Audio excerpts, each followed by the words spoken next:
Welcome to our next video in our node by node challenge. We are going through every single node within the shading workspace within Blender 4.3. We went through all of the input nodes already, and now we are on to the output nodes. So the first output node that we're going to be talking about is the material output node. Now the material output node you're going to see over here on the right has 4 sockets, the 4 inputs that you can use. First one being a surface, which usually is just going to be whatever you want to be the surface of your object. It could be something simple like just a color, or it could be the principal BSDF. There's a lot of other things that you can input directly into the surface. Most times you're going to have a principal BSDF that has your color, your roughness, metallic, your normals, all the things you would normally have on there. So we have that plugged in. I've got just a base color on here. You can move the base color around to whatever you want, but for this we'll use a blue. It's fine. I also put the transmission level all the way up, make it a little bit glassy, and put the roughness down and IOR down a little bit. Then we have the volume input. So volume input is going to be more for your smoke-like substances, gas-like substances, anything like that.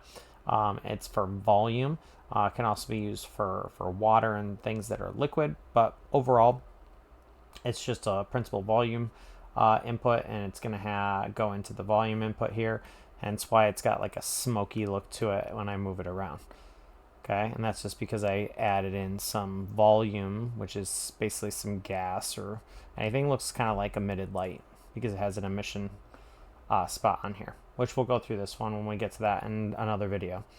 Next is displacement. So displacement is for your bump maps. So this has to do with the texture of the object. If you see these little bumps here, I've actually got a Voronoi texture mixed in here, but depending on what I want my surface to look like, I can control that Voronoi texture that's thrown into the displacement map that controls the strength of it, which all then goes into the displacement map. So basically it's just the way to be able to raise up your structures, and you can actually even have it set up in your node editors to be able to select and have both bump and displacement.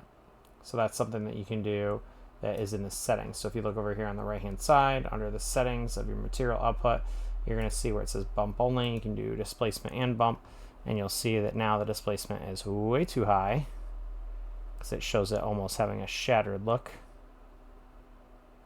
And you can dial it down a little bit, and then that gives you the ability to put the displacement down a little bit. Now when you do that, one thing you're going to notice is that I don't have the smoke anymore, because now the displacement is going to be farther out than the smoke is. So you just have to remember that when you're doing that. So that's something to keep in mind. But displacement basically controls the bump and the strength of everything that's bumping out of here.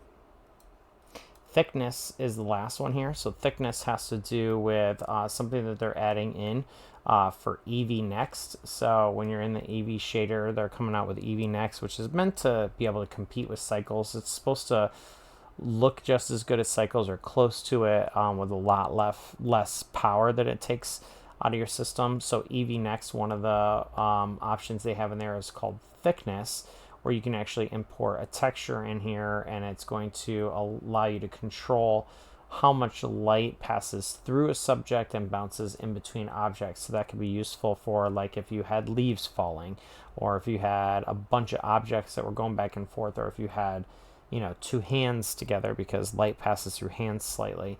And so that's going to give you the ability to control that. From my understanding, I don't think that they have it available yet. They might in 4.4, which I haven't downloaded yet, but they don't in 4.3. So that gives you an idea. But that's basically the material output. So hopefully this has helped a little bit, give you some understanding about what the material output does. And if you have any questions, let me know. Otherwise, stay tuned and like, save, share this video, and stay tuned for the next one.